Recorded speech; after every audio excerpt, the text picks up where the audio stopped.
beginning on April 24th, 1915, with the arrest of Armenian intellectuals and community leaders in Constantinople by Ottoman authorities. 1.5 million Armenians were deported, massacred, or marched to their deaths in a campaign of extermination. We honor the victims of KRON so that the horrors of what happened are never lost to history.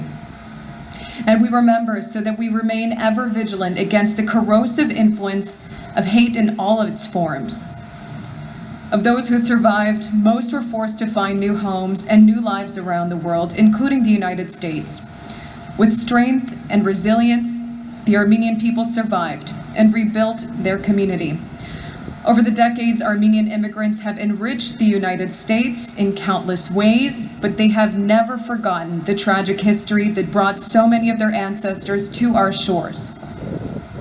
We honor their story, we see that pain, we affirm the history. We do not do this to cast blame, but to ensure that what happened is never repeated. Today, as we mourn what we lost, let us also turn our eyes to the future, toward the world that we wish to build for our children, a world unstained by the daily evils of bigotry and intolerance, where human rights are respected and where all people are able to pursue their lives in dignity and security. Let us renew our shared resolve to prevent future atrocities from occurring anywhere in the world, and let us pursue healing and reconciliation for all the people of the world. The American people honor all those Armenians who perished in the genocide that began 106 years ago today.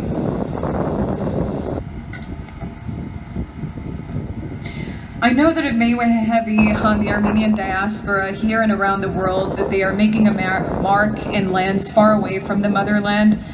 But although migration in more recent years may have been voluntary, again, 106 years ago, it was forced by the leaders of the Ottoman Empire with a heavy, bloodied hand.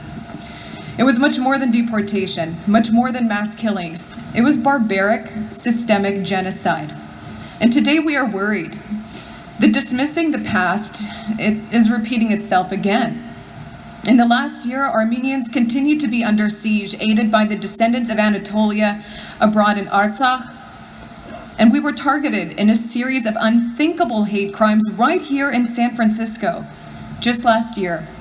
Graffiti and a shooting at KZV Armenian School, and an arson at the Cultural Center at St. Gregory the Illuminator Apostolic Church's Cultural Center. So as we pick up the pieces and console one another, it's important that the United States, home to one of the largest populations of Armenians outside of Armenia, and a global superpower, finally proclaim the atrocities, again, what they were, a genocide.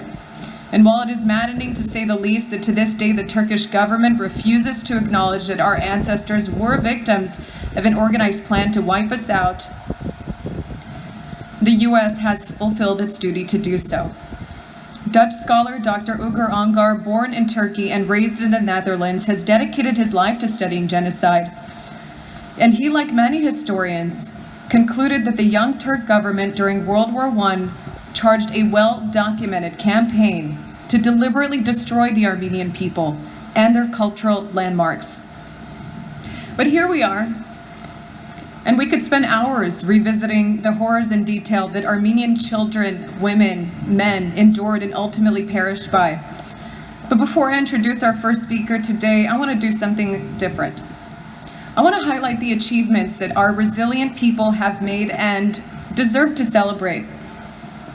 We are community leaders. We are teachers, entrepreneurs, artists, architects, attorneys, doctors, politicians, scientists, scholars, journalists, and overall, we are a driven people who aspire to be better and bring justice not only to our own, but to all those who suffer the same plight, who demand to live in peace on indigenous land. So thank you again once more for your time and attention for our important cause, for all those allies as well. This is important for all of us, not just Armenians. I'd like to introduce our first guest and also acknowledge those in attendance today. We have Lieutenant Governor Eleni Kounalakis with us.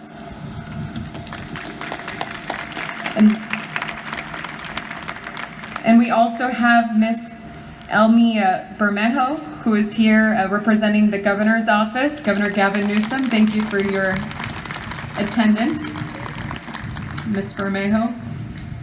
Along with Mayor London Breed of San Francisco.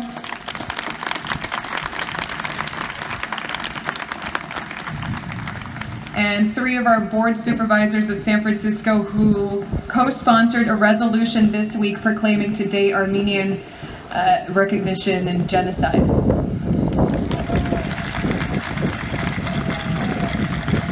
That's Supervisor Aaron Peskin, Myrna Melgar, and Raphael Mendelman. Thank you for your time.